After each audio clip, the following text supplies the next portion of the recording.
अनुसार माता सुशीला देवी और पिता देवचंद्र के इनके वो लाल थे। उनका जन्म 3/1/1961 में गोरेगांव जिला नरसिंहपुर में हुआ था। पढ़ाई बीकॉम तक की हुई थी। उनकी शुल्लक दीक्षा और एल्लक दीक्षा परम पूज्य मुनि से 108 अक्षय सागर जी महाराज के साथ हुई थी। उनका दोनों का समय एक ही था। मुनि दीक्षा 16/10/97 में रेवा तट सीतोदय तीर्थ क्षेत्र में किया था। नेमावती जिला देवास में आचार्य श्री विद्यासागर जी महाराज के ओर से उन्होंने मुनि दीक्षा ली थी। कल उनका 13 फरवरी को समाधिस्थ हो गए। उनके देवलोक से हमारे जैन समाज के अध्यात्म क्षेत्र में, तपस्या के क्षेत्र में जैन समाज को बड़ी क्षति पहुंची है। उन्हें विनयाञ्जलि अर्पण करने के लिए हम सब जन 9 बार नमस्कार मंत्र करके उनको विनयाञ्जलि अर्पण करेंगे। आप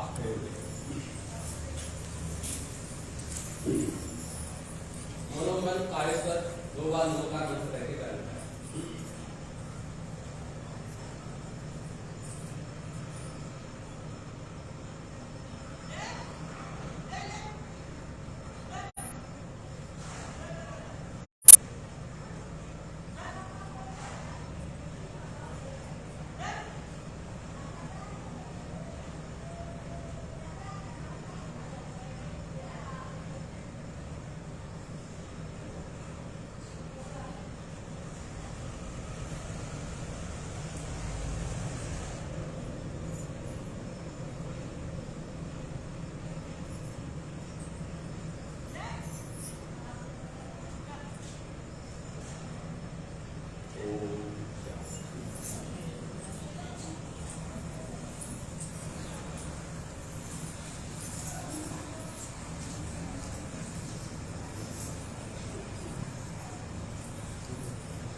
जय श्री ओम नमः सिद्धेभ्यः।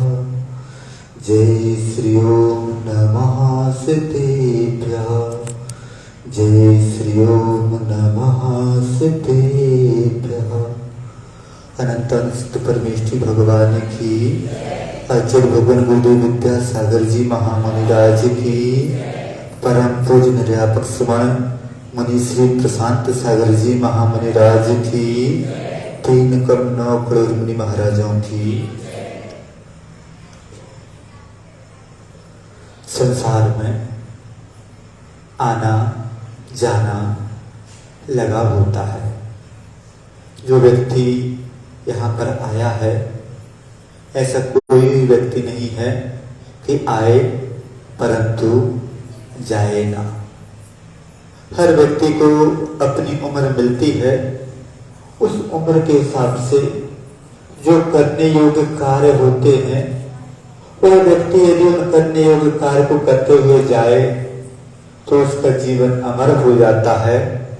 और यदि वह व्यक्ति जिस उद्देश्य को लेकर आया है उस उद्देश्य को ही भूल जाए तो उसके जीवन की कोई कीमत नहीं रहती। सुबह सुबह मंदिर जी पहुंचे तो जैसे ही देव वंदना करके बैठे तो पूज्य शैल सागर जी महाराज जी ने ऐसी बात जो सुनने में अच्छी नहीं लगती, करने में अच्छी लगती है। सही में इसके लिए क्या अच्छा लगता है कि बस हमारा समाधि मरण हो, यह करने योग्य कार्य है। तो जैसे ही पहुंचे तो महाराज जी ने कहा कि पूज्य प्रसाद सागर जी महाराज जी की सुबह सुबह खबर आई है कि उनकी समाधि पूर्वक मरण हो गया। अभी थोड़ी देर पहले पूज्य भाव सागर जी महाराज जी की खबर आई कि कहा गया कि उनके पास चंपापुर से खबर आई थी कि पूज्य महाराज जी सुबह सामायिक के लिए बैठे और उसी अवस्था में उनके प्राण निकले, वह सामायिक करते हुए पाए गए। तो ऐसा सोच लीजिए कि इतना दुर्लभ क्षण होता है, कितना दुर्लभ क्षण होता है। कहा जाता है कि आखिरी समय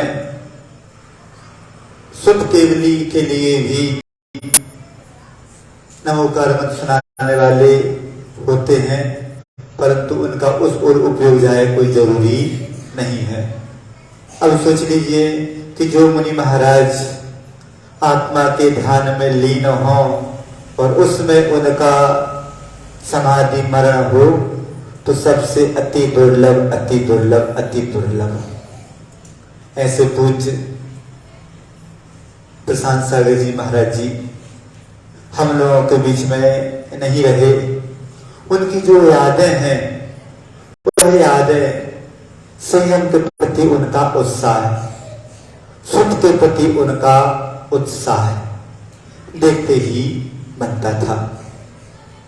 विगत 10-15 साल से उनको इस प्रकार की परेशानी थी, सुनने में आया था। देवरी पंचकल्याण 2020 में उनके साथ में सानिध्य में हुआ था, उस समय उनसे विशेष मिलना हुआ। फिर उसके बाद महाराज जी की कमोचित मास करने जा रहे थे, हम लोग बनाजी जा रहे थे, साथ में बिहार करना भी हुआ। तो बस जहां पर भी हो, जो व्यक्ति उनके सानिध्य में आए, या वहां की बात नहीं, एकमात्र तत्व चर्चा की ही बात उनके पास हुआ करती थी। जिस स्थान पर भी जाएं, एकमात्र संस्कार की ही बात उनके द्वारा हुआ करती थी। पाठशाला सबसे ज्यादा संभवता हो सकता है कि आज के समय में जितनी पाठशालाएं खोली गई, सबसे ज्यादा योगदान यदि रहा हो तो पूज्य प्रशांत सागर जी और निर्भीक सागर जी का ही रहा। हम लोग गुना चतुर्मास करके आए।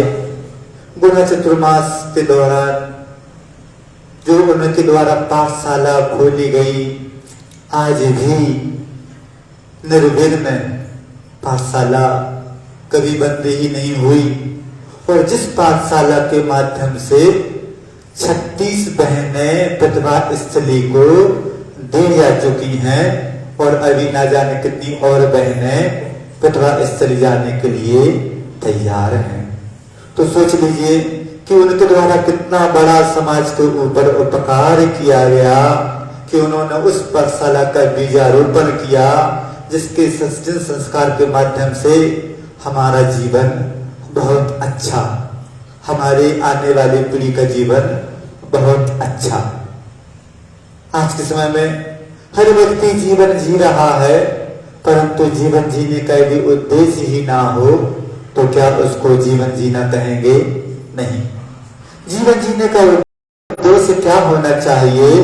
तो कहा जाता है कि जीवन जीने का उद्देश्य तो एकमात्र संयम की शरण और अंत में समाधि मरण। संयम की शरण यदि हमारे जीवन में नहीं है, आप सभी जीवन जी रहे हैं, असंयमी का जीवन जीते जीते जीते जीते कब ना जाने हमारे दिन की जीवन की रात हो जाए, कब हमारी श्वास हमारे स्तन से निकल जाए, कोई कह नहीं सकता। आज के समय में जीने के साधन कम हैं, मरने के साधन ज्यादा हैं। आप लोग इस बात को समझ नहीं पा रहे हैं। तो पूज्य प्रशांत सागर जी महाराज जी के जीवन से हम प्रेरणा लें कि हमें क्या करना है, अपना जीवन सुख के प्रति समर्पित कर देना है, अपना जीवन संयम के प्रति समर्पित कर देना है। हमें उस आने वाली पीढ़ी के लिए संस्कारित करने के लिए पाठशाला को बहुत अच्छे से चलाना है। और जैसे महाराज जी आत्म ध्यान करते हुए वह समाधि मरण किया, इसी प्रकार से यही भावना भाएं कि हे भगवान, हमारा मरण भी आपके जैसा हो, तभी हम उन्होंने जो हमारे ऊपर उपकार किया है उस उपकार के ऋण को हम चुका सकते हैं। याद करना बहुत होता है, परंतु जीवन में परिवर्तन आए यही महत्वपूर्ण होता है। आप सभी का जीवन वैसा ही बने, आप लोग संस्कार के प्रति और संयम के प्रति समर्पित हों। पूज्य प्रशांत सागर जी महाराज जी को याद करते हुए कि हे भगवान, आपने अपने जीवन को सफल कर लिया, हम लोगों का जीवन भी ऐसा ही सफल हो।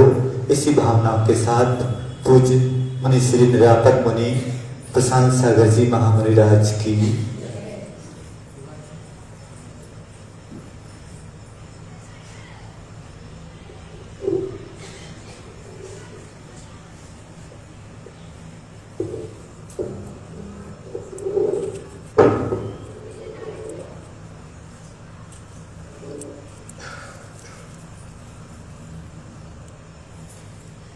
हिंसा परमो धर्म की परम पूज्य 108 आचार्य गुरुवर श्री विद्यासागर जी महाराज की, समाधस्थ मुनि निर्यापक समर श्री प्रशांत सागर जी महाराज की, परम पूज्य 108 मुनि श्री अक्षय सागर नैमी सागर अचल सागर जी महाराज की।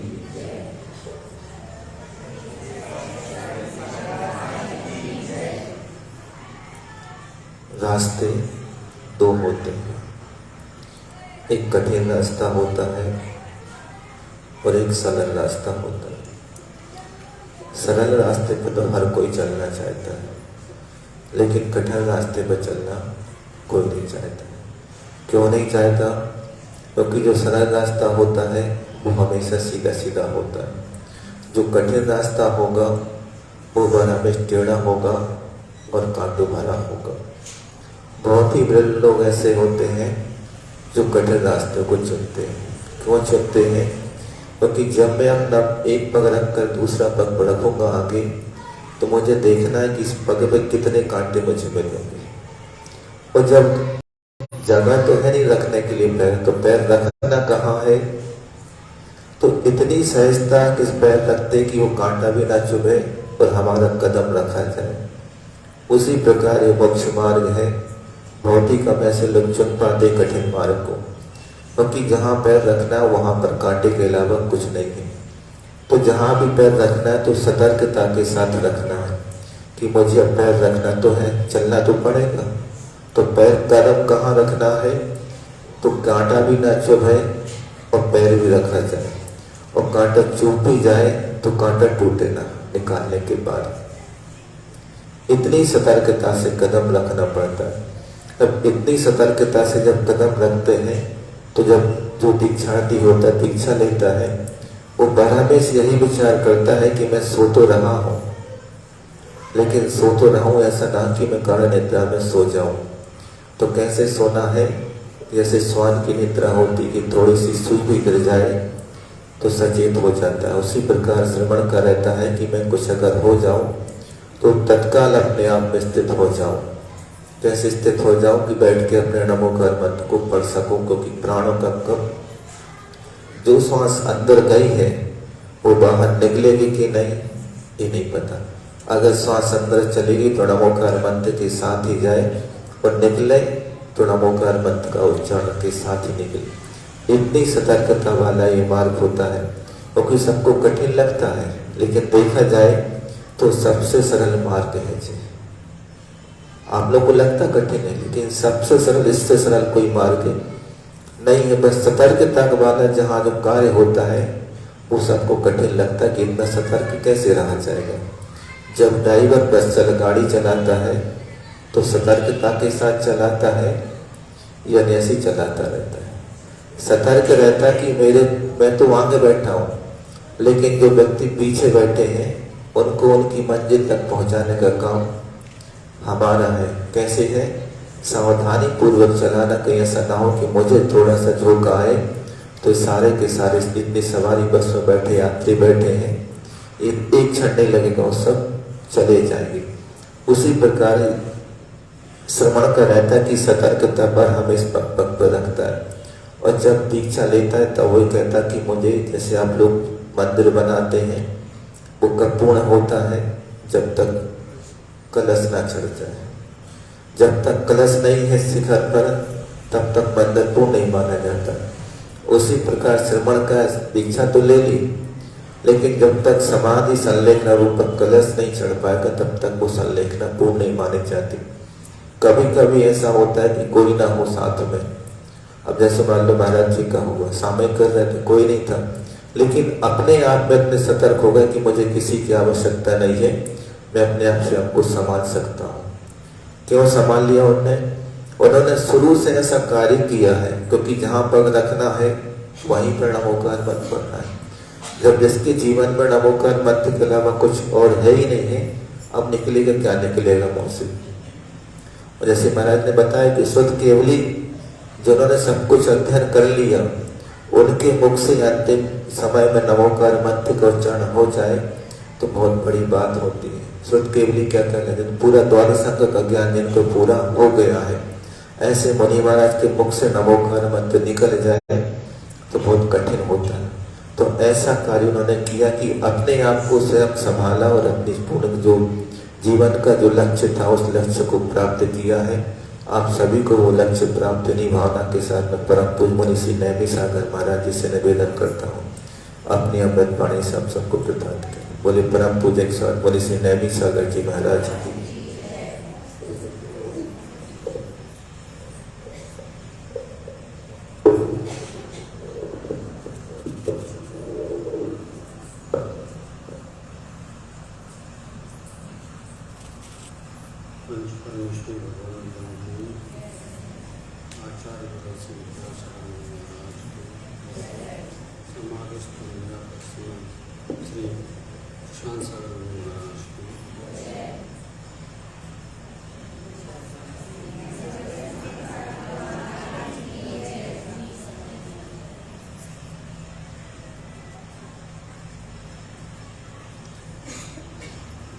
मरण एक महत्वपूर्ण चीज़ है। जितना जन्म को महत्व है इससे कहीं गुना मरण को महत्व है, क्योंकि कई मरण ऐसे हो जाते हैं जो पुनः जन्म लेने के होते हैं, और कुछ मरण ऐसे भी होते हैं को बार बार जन्म लेना नहीं पड़ता। जन्म और मरण दोनों को अभाव का ही कारण बन जाते हैं। तो संयम के क्षेत्र में जो संयमी संयम की साधना करते हैं तो हमेशा यही भावना रहता है, जब भी मरण आ जाए संलेखना पूर्वक समाधि पूर्वक मरण हो जाए। भावना भी करते हैं, भक्ति बढ़ते हैं, उसमें समाई मरणम को मध्यम कहते हैं। तो हर क्रिया करने के उपरांत जो अंजलिका होती है उसमें स्वाध्याय के समय भी स्तुत भक्ति पढ़ी जाती है, आचार भक्ति पढ़ी जाती है, अन्य जितने भी आवश्यक हैं चरित्र भक्ति पढ़े, पंचमारू भक्ति पढ़ते हैं।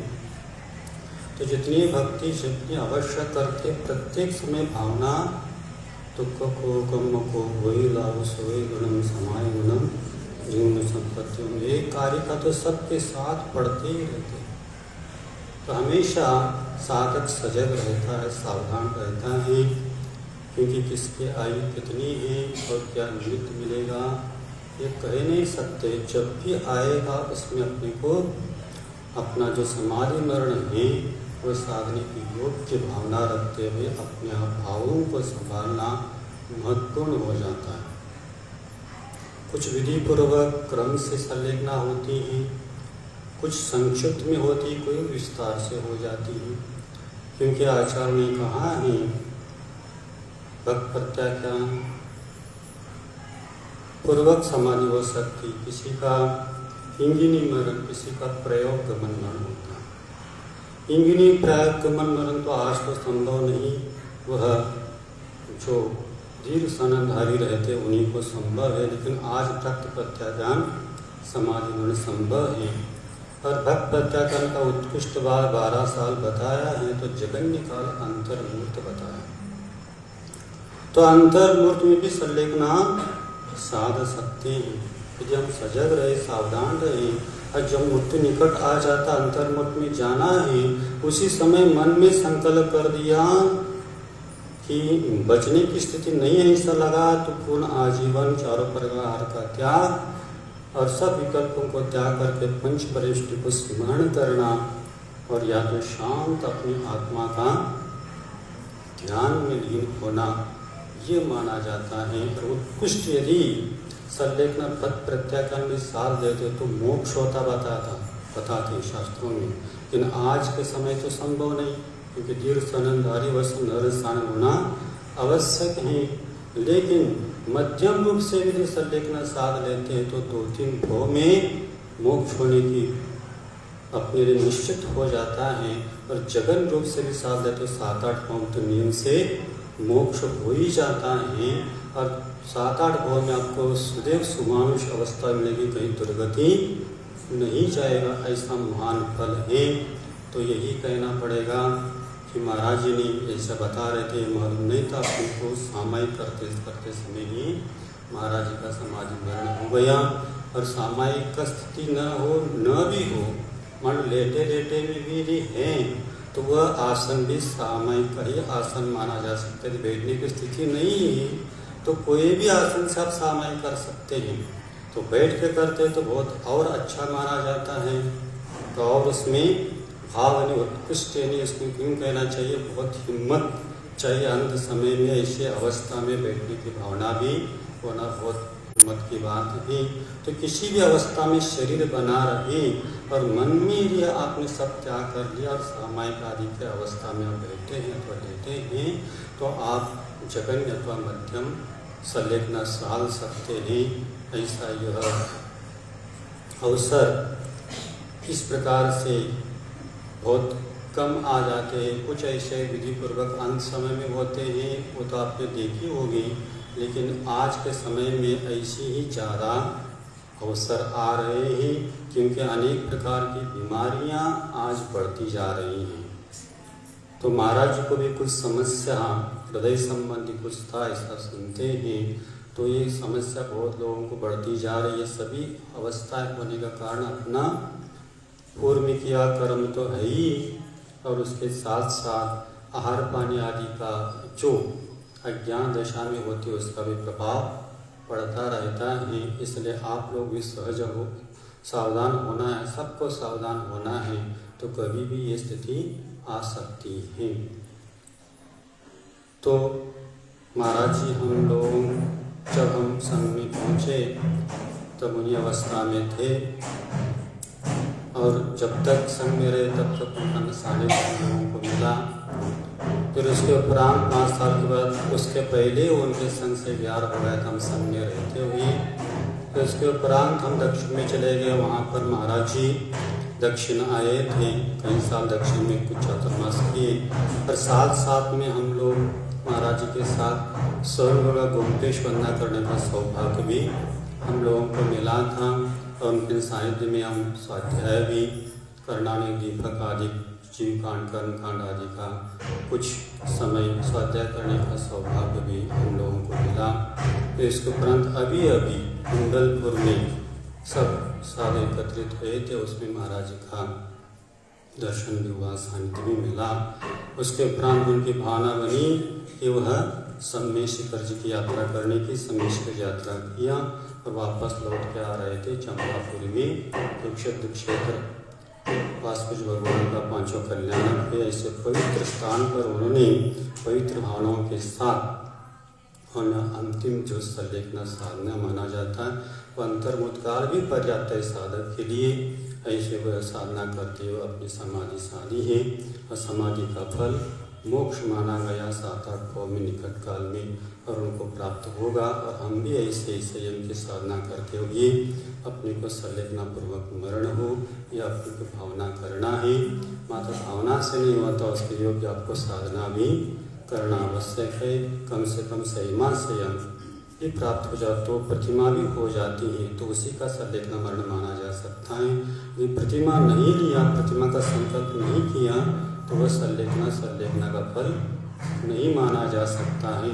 इसलिए आप लोग जहाँ तक हो सके संयम प्राप्त करें, संयम धारण करें, और ऐसी संलेखना हम लोगों के भी जीवन में भी प्राप्त हो जाए, ऐसी अपने को भावना करनी है। क्योंकि अकाल मरण का निमित्त माना जाता है। श्वास का, आहार आदि का निरोध होना भी एक कारण माना गया है, और ये श्वास कभी भी रुक सकता है, किसी भी निमित्त से भी रुक सकता है। इसलिए अपने को सावधान रहते हुए जब भी अपना मरण हो जाए संयम पूर्वक, वो भी सम्यक के साथ संयम हो तो वह संयम माना जाता है। इसलिए सम्यकता आपका दृढ़ बना रहे। सम्यक तो रहेगा तो नियम से संयम अंगीकार करने का प्रयत्नशील रहेगा, और अनुकूल रहा तो संयम धारण करेगा ही करेगा। और संयम जो ही प्राप्त हो जाती, उसका संयम के साधना का जो अंतिम परीक्षा मानी जाती, वह साधक की तपस्या का अथवा संयम त्याग तपस्या का अंतिम फल जो माना गया वह समाधि मानी गई है। इसलिए उसको भावना करते हुए उसी के लिए सब कुछ साधना करता रहता है, और अंत में जैसे साधना साध्य हो जाता है संलेखना, तो अवश्य उसको मोक्ष फल प्राप्त हो जाता है। और उन्हीं को तो होगा ही होगा, तो हम लोगों को भी ऐसी सौभाग्य में अपना अंत में समाधि का मरण हो जाए और अंतिम अवस्था मोक्ष अवस्था प्राप्त हो जाए। इन्हीं भावनाओं के साथ मुनि श्री निरापक स्वामी श्री प्रशांत सागर मुनि महाराज की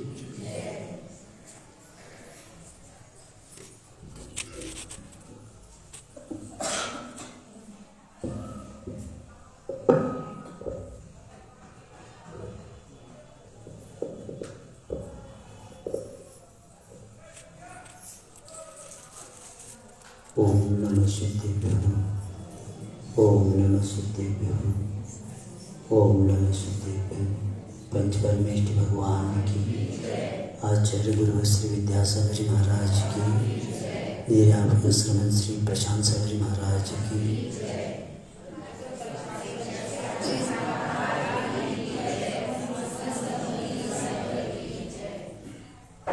संसार में जहाँ जन्म है वहाँ नियम से मृत्यु भी लगा हुआ है, लेकिन मृत्यु ऐसा होना चाहिए कि दुख का कारण नहीं बनना चाहिए, मृत्यु महोत्सव होना चाहिए। मृत्यु भी कहा जा रहा है और क्या कहा जाए, महोत्सव। क्योंकि जब व्यक्ति अपने जीवन का मूल्यांकन करते हुए जीवन के रहस्य को समझने के कारण अपना जीवन सदुपयोग करने का लक्ष्य बनाता है, क्योंकि विषय कषायों में जीवन को व्यतीत करना ये दुरुपयोग माना जाता है। क्योंकि शरीर का सदुपयोग करने वाले संसार में बहुत कम लोग हैं। नीतिकारों ने कहा है कि जो व्यक्ति विवेक सहित होता है वह शरीर का सदुपयोग करके संसार रूपी बीज को नष्ट करता है, और जो विवेक रहित व्यक्ति होता है वह शरीर का दुरुपयोग करके संसार के बीज का ही वपन कर देता है। अनंत काल के लिए वैसे ही चलता रहता है। लेकिन सौभाग्य से जब उच्च कुल मिलता है और उसमें भी जब हमें देवगुरु सच्चे देवगुरु शास्त्र का सानिध्य प्राप्त होता है और गुरु का मार्गदर्शन जब मिलता है तब व्यक्ति अपने जीवन के उत्थान के लिए, आत्मोत्थान के लिए इस रत्नत्रय को प्राप्त कर देता है। साधक साधना करते करते पर के बारे में भी सोचता रहता है। जो श्वास अंदर लेता है तो स्व के बारे में सोचता है, और जो श्वास छोड़ता है तो प्रत्येक जीव के कल्याण की भावना भाता है। ऐसे ही जिस आत्मा ने आज सुबह सुबह इस पर्याय को छोड़े, उनका इतिहास सबके सामने ज्ञात है, क्योंकि जो सुगंधित पदार्थ है उसका वर्णन करने की जरूरत नहीं पड़ती। वह सुगंधी ही हर व्यक्ति को परिचय देता है। जिन्होंने साधना करते करते प्रत्येक चर्चित, जैसे जिन सरस्वती है, जो हिंदी में, मराठी में, कन्नड़ में, कई भाषाओं में हो गया। सूत्रोदय है, 24 ठाना है, जो सामान्य जनता तक इसको पहुंचाने की कोशिश किया गया। और पाठशाला तो सब सामने दिख ही रहा है कि मध्य प्रदेश में हम देखते हैं कि इतनी बड़ी बड़ी पाठशालाएं अभी भी सब जगह शुरू है। और इसी के कारण इस स्वाध्याय की परंपरा आगे बढ़े, हर व्यक्ति के पास जिनवानी पहुँचे। व्यक्ति कार्य करता है, व्यक्ति निकल भी जाए, लेकिन कार्य की गंध पीछे चलती रहती है। तो ऐसे कार्य महाराज जी के द्वारा हुआ है। 91 में हम 7 लोग दीक्षित हुए थे। उसमें भी प्रशांत सागर जी, शुल्लक और ऐलक दोनों अक्षय तृतीया को शुल्लक बने और चातुर्मास की स्थापना के दिन ऐलक बने। बाद में हम बाहर जाने के कारण उनकी दीक्षा हो गई, बाद में हमारी भी हो गई। और तीर्थों की यात्रा भी दक्षिण के लिए आए थे, वहाँ भी सानिध्य प्राप्त हुआ। कुंभोज बाहुबली में जो सम्यक दर्शन संस्कार शिविर चलते थे, उसमें भी निर्भीक सागर जी और प्रशांत सागर जी क्लास आदि लिए थे, समता सागर जी आदि संग आया था। तो ऐसे व्यक्तियों के बारे में हम देखते हैं कि उनका कार्य, व्यक्ति भी चला जाए लेकिन कार्य आगे चलता ही रहता है। और प्रत्येक व्यक्ति को एक स्मरण के लिए कार्यकारी होता है। लेकिन इतना याद रखना, सिर्फ हम श्रद्धांजलि देकर अधिकार नहीं होना चाहिए। जो कार्य हमारे लिए बताए वो कार्य आगे बढ़ाना चाहिए। तो बढ़ाए, यही तो बड़ी सभी श्रद्धांजलि मानी जाती है, क्योंकि जो कार्य हमें बताया उसको आगे बढ़ाने का कर्तव्य हमारा होना चाहिए। जब स्वाध्याय का भी किया था, अगर एक जगह नहीं बोलते घर में तो स्वाध्याय क्या होना चाहिए, नहीं करते जो स्वाध्याय, घर में स्वाध्याय शुरू करना चाहिए। क्योंकि ये परंपरा ही श्रवण परंपरा को आगे बढ़ाने के लिए बहुत बड़ा कार्य होता है। यानी दीपक जलाया है, लेकिन समय समय पर उसमें तेल डालेंगे तो दीपक आगे रहेगा। लेकिन दीपक जलाने वाले ने जलाया, लेकिन हमने उस प्रकाश में तो कुछ पढ़ा, लेकिन जब उसमें तेल समाप्ति पर था तो हमारा कर्तव्य क्या है? उसमें तेल या घी जो भी हो डालना अपना कर्तव्य होता है। नहीं डालेंगे तो उसके बाद वो अंधेरा ही रहेगा और उस अंधकार में कितने लोग भटक जाएंगे।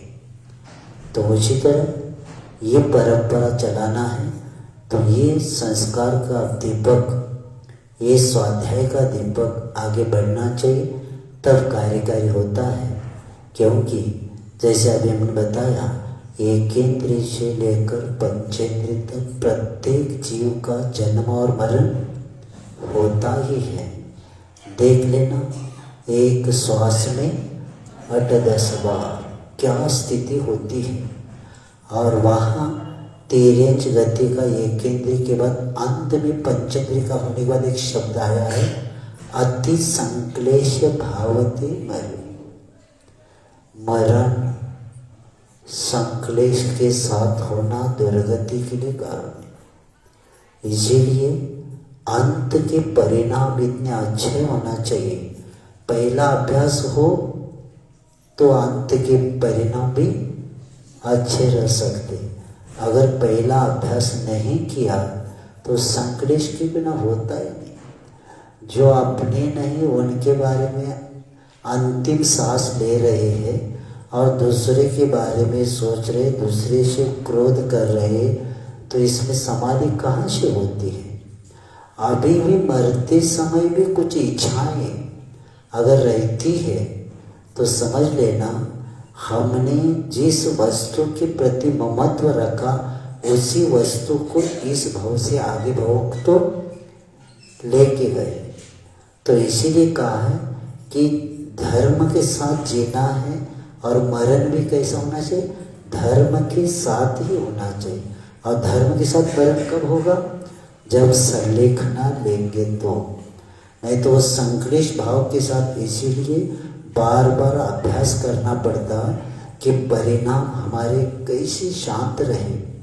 कल जैसे कर्म के ऊपर विषय हुआ था, कल एक विषय रह गया था कि शाम को सोते समय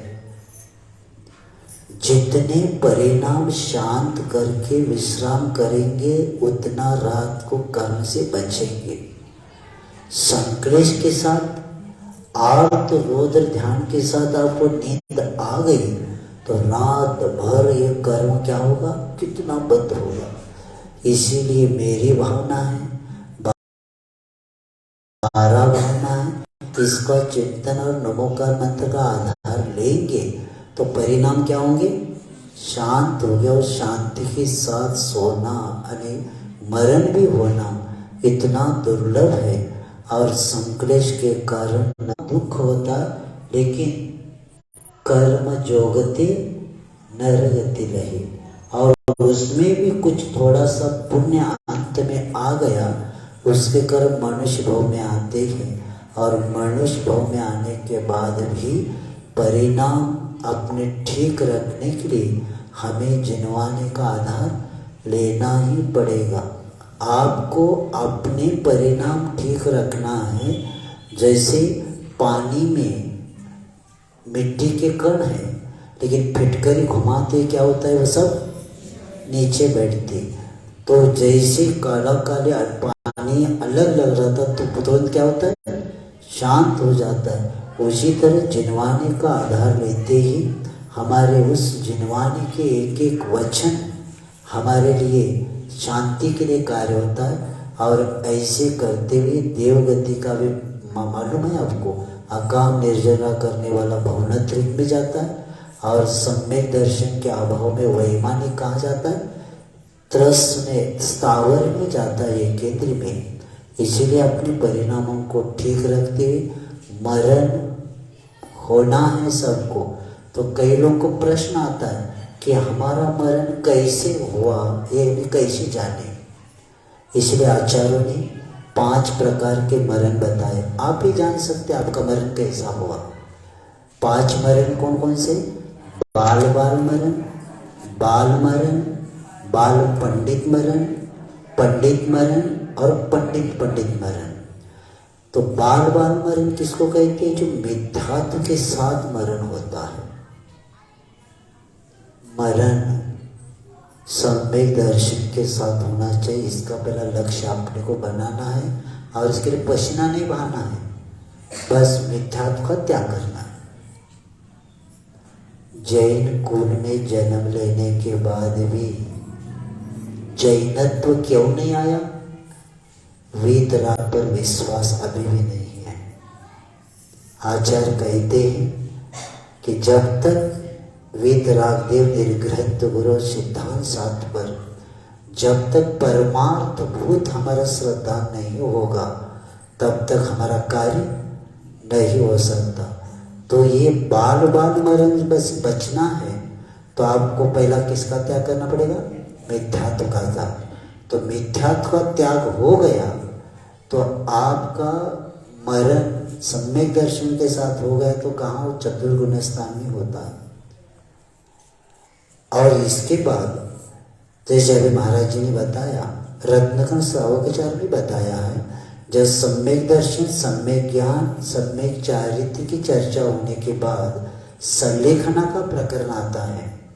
तो संलेखना प्रकरण होने के बाद प्रश्न किया गया ये संलेखना कौन ले सकता है?